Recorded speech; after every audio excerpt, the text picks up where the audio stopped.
Welcome everyone to Carroll County Public Library's Facebook page. Today we have Rob Gutro back, author and medium, and he is doing a program for us that we've been waiting for. And the program is called The Three Ghosts of Christmas Past. Take it away, Rob. Thank you, Stella. Thanks for having me back. And happy holidays to everybody. Merry Christmas, Happy New Year. Happy to be back for this very special presentation. Um, and to get you in the spirit, pun intended, I am going to tell you a story about three ghosts that I met at Ford's Theater in Washington, D.C. Um, Kind of like the Charles Dickens Christmas Carol. But they're all the ghosts of Christmas past because they've all passed away. So just a little quick background about me. I am a medium and a paranormal investigator. I've written 7 books. They're all behind me, and also known as a pet medium too. So I can communicate with your pets who passed. But in this particular story, we're going to focus on 3 human ghosts, and um, they they all came they all came to me at the Ford's Theater, and the Ford's Theater is located in Washington D.C. Um, this is an image of the sign outside of Ford's Theater, and this is a look at the Ford's Theater inside. Um, so in 2010, I saw a performance of the Christmas Carol at the Ford's Theater in Washington, where John Wilkes Booth assassinated President Lincoln. Now, this is an image of John Wilkes Booth. Um, John Wilkes Booth was an actor and a Southern sympathizer. Um, it seems appropriate that I encountered the 3 ghosts at the Ford's Theater because they were all, as I said, ghosts of Christmas past. So the National Park Service is the one that manages the Ford's Theater in Washington, D.C. It was originally built in 1833 and it was used as a church. But John Ford bought the building in 1861 and he made it into a theater and he gave his own name to it, appropriately enough. On April 14th, 1865, that is the date that John Wilkes Booth assassinated President Lincoln. That is the date that lives in infamy. And that was actually 3 days after General Lee had surrendered. So President Lincoln had gone to the Ford's Theater with his wife Mary Todd Lincoln, and they were watching a show when Booth came up behind him and assassinated him with a pistol. I can show you that. There are many drawings throughout history of this assassination. I think that I am showing you right now.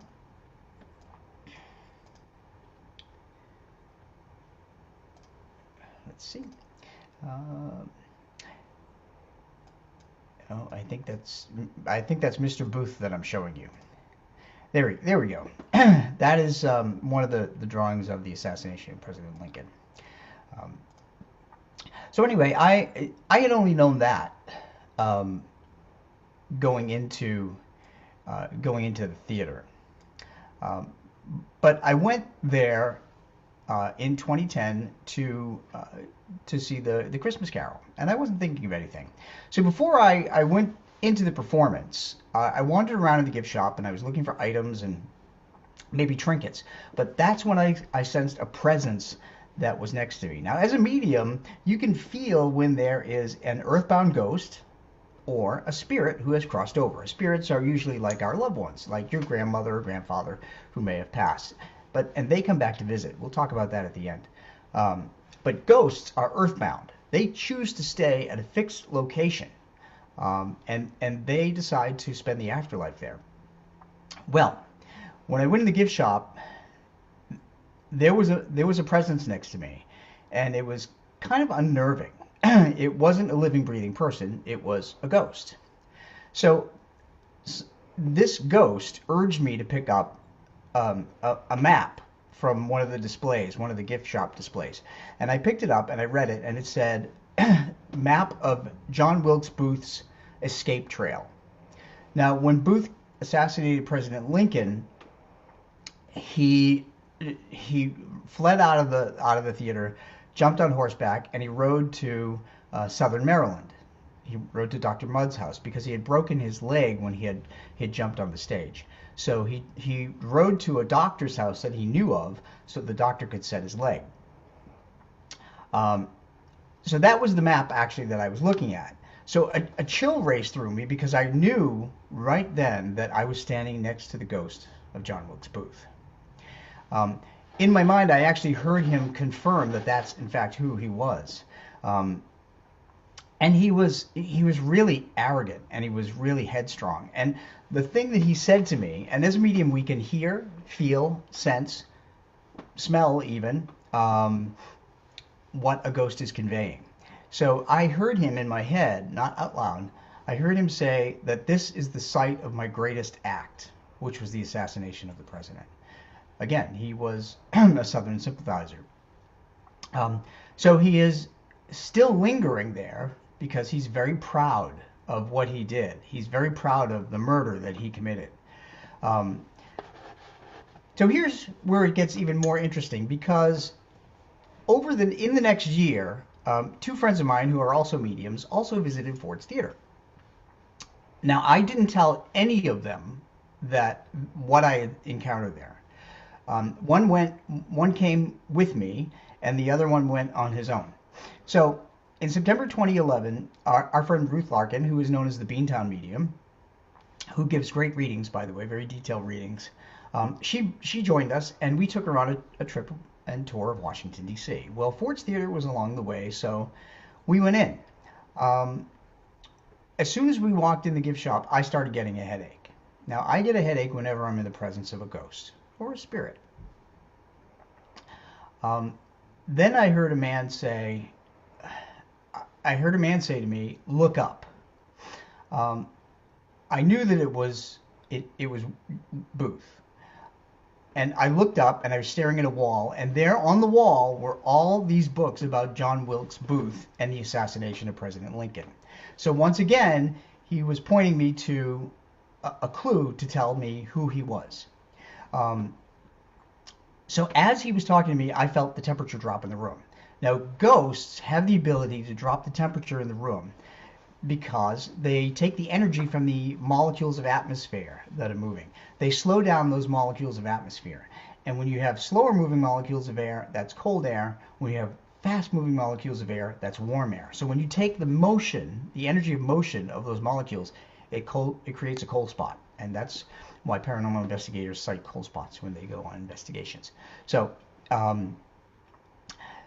as Booth was talking to me, Ruthie came over to me, and Booth said to me, "My greatest act is killing President Lincoln," and that was just chilling to me. He seemed to be so pleased that the gift shop had books up for him.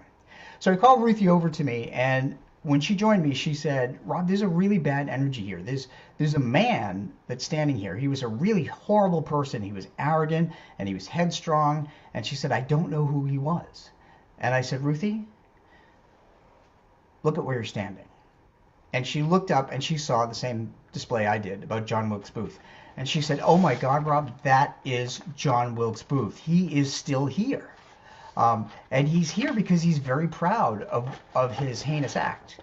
So we actually went over to the gift shop clerks, and we talked to them, because ghosts will do things in places that they haunt. They can play with electricity, they can move objects, they can make noises. We confirmed with two of the clerks that were working at the gift shop that the lights turn on and off by themselves, the doors lock and unlock, and even some objects get moved within the gift shop after it's closed. So Booth is very much active in there. The next confirmation came from my friend Troy. Now, Troy is a medium on the Inspired Ghost Tracking group that I belong to. This is a book about inspired ghost tracking case files. And Troy is featured in a lot of those stories. So in December 2011, Troy went to the Ford's Theater, and he would see the same play I did, A Christmas Carol by Charles Dickens. It plays there every year, so it's become a tradition in Washington, D.C. If you're ever visiting Washington, D.C. around the holidays, I urge you to go see it because it's really pretty special. So I never mentioned my experience to Troy either. So let me take let me bring up an image of Ford's Theater again so that you can see it. We'll go through a little bit. That's a very old picture, I think from the 1800s, of Ford's Theater right there. That's my book where this story is featured. And that's a much better picture of Ford's Theater. It really shows the elegance of the theater. So, okay. With that, so Troy was in the gift shop of the Ford's Theater, and he sent me a text message. And his text message said, Rob, I'm in the Ford's Theater, the gift shop, and he said, there's an arrogant, hateful male presence here in the gift shop. He said, have you ever been here? And I said, as a matter of fact, I have. And I said, that is what I sensed too. So I didn't tell him anything else. And so I asked him, I texted him back, and I said, Troy, tell me where you're standing and tell me what you see. His text back was, I'm looking at John Wilkes Booth souvenirs. And he wrote, oh my gosh, this is John Wilkes Booth. He's here. So now 3 mediums, myself, Ruth Larkin, the Beantown medium, and Troy from Inspired Ghost Tracking, all confirmed that John Wilkes Booth was in the gift shop. Now the gift shop, of course, wasn't there back in 1865. It was just a part of the theater. I have to wonder if it was the part of the theater where Booth fled on horseback. I don't know, haven't been able to confirm that, what used to be in that part. But there are other ghosts that linger there. So John Wilkes Booth is one of the ghosts that I was able to confirm that dwell in the Ford's Theater. I did some research afterward, and I found out paranormalknowledge.com said that the ghost of Abraham Lincoln has actually been seen there in Ford's Theater, often at the box, the viewing box in which he was assassinated. They report flickering lights, they report footsteps, they report laughter, very much similar things that the people that work in the gift shop had mentioned. Cabinet.com reported that John Wilkes Booth is believed to haunt the stage of the Birdcage Theater. They said that sometimes actors would be trying to do their lines on one particular part of the stage, and they would get cold, and they would get nervous and agitated, and they would flub their lines. And some even reported seeing the ghost of John Wilkes Booth. So John Wilkes Booth is definitely there. But there are others. So I mentioned the 3 ghosts of Christmas past when I started talking to you about Ford's Theater. The second ghost was really it was a man that didn't give me a lot of information. But as I was sitting in my seat and I was trying to watch the production, he kept pestering me. He kept touching me on the shoulder and trying to get my attention. And you know, ghosts were living people, so they will listen to you when you speak to them. So I finally told them, I said, we're in the middle of the production here, and I'm trying to enjoy the show. Can you talk to me afterward? Just as you would anybody else.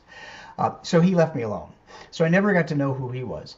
But one ghost I did get to know who was there, provided some information about who she was. She was an actress.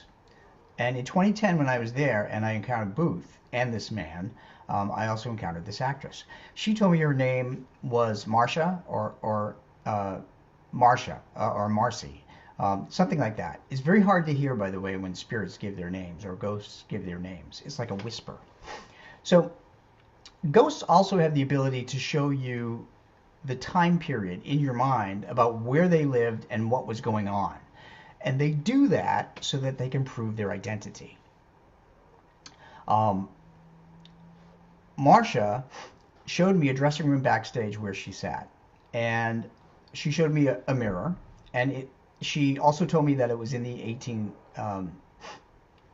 1860s. She had long brown curly hair. She was dressed in an off-white colored dress with lace on it, and it had a high frilly collar. She was very likely performing the night of President Lincoln's assassination. What she showed me next was something post assassination. She showed me that she was involved with part of the procession, the funeral procession that took place in Washington, D.C. after President Lincoln was assassinated. And I have a picture of that procession, so just bear with me for just a second. This is the procession, a photograph of the funeral procession. It's two side by side in Washington, D.C. after the president's assassination. So what she told me was really interesting. She said that President Lincoln's body was driven through the streets of Washington, D.C. on a horse-drawn dark carriage. But she showed me that it was draped with a black cloth over the coffin. I've always thought that presidents' coffins were draped with the U.S. flag. Now, I may be wrong. I'm not a historian, but that's usually what I've seen. So when I got home, I went on the internet and I did a search for President Lincoln's funeral procession. Sure enough, his coffin was drawn through the streets of Washington, D.C. with a black shroud over it. So she was able to give me a fact that I didn't know. So she proved that who she was, and what had happened. So that's pretty fascinating. I mean, when you're a medium or when you're sensitive, you can pick up on all of these things. So not only did I see the three ghosts of the Christmas Carol, but I also saw three ghosts of Christmas Past. And they're all at the Ford's Theater, and they're all still there, by the way. So whenever you go to the Ford's Theater, if you're sensitive, you can likely get in contact with one of those ghosts. Now, with that, I am going to talk just a moment about spirits of our loved ones, because the holidays are also very important with spirits of our loved ones. I am going to share a little picture here with you that says spirits of our loved ones, people and pets, are always around us during the holidays. You really have to pay attention. And the reason that they are around us during the holidays is, if you think about this, the time that we, as living people, get in touch with everybody else are birthdays, anniversaries, and holidays. So, people in spirit are the same. They maintain their memories and their personality and their knowledge. So they want to connect with us during the holidays. Pets also understand that too, because pets read our emotional energy, and our emotional energy is usually higher during the holidays. So that's why they tend to come during the holidays. Now, I'm going to share just one example with you of that to end this session. But it's something that is really important to you too, because it'll give you an idea about kind of quirky things to look for from your loved ones. So in my book, Kindred Spirits, which is here, it's called How a Medium Befriended a Spirit. I'm the medium. The spirit is the spirit of my husband's late partner, who died in 1996. I never met him, but he's been communicating with me for 14, 15 years, and I've grown to know him like a friend on the other side. Now, I'm not the only one that gets messages from him. His family also gets messages from him. So so one thing spirits can do, that I talked about manipulation of electricity, they can also manipulate other things. In this particular case, the spirit named Ed manipulated a clock to let his family know that he was still very much around them at Christmas time. So I got a message from his Ed's sister-in-law, who said that there was a clock that sits on the mantle, their mantle. It used to be Ed's, and here's a picture of it. Um, and it has a face that opens. And she said that around Christmas time, um, they walked in their living room where that clock is sitting, and suddenly the glass piece was wide open. Now, she said the only other time that had happened was in the summer, and it doesn't really, it doesn't open by itself. You really have to kind of force it. So um, she knew that that was a sign from Ed. Um, and also, Ed passed away near Christmas time as well. So that's an anniversary. So it's both the holiday and the anniversary. So Ed wanted to let his family know that he is very much around them during the holidays. So look for signs from your loved ones during the holidays because you will likely see them. Pay attention to anything from hearing their name or seeing something that they liked. So, so with that, that concludes my presentation for Christmas. I hope you and your family and your friends have a wonderful holiday, and I look forward to joining you again next time. Thank you. Thank you so much, Rob. Once again, you've given us a lot to think about. And we'll see you next time.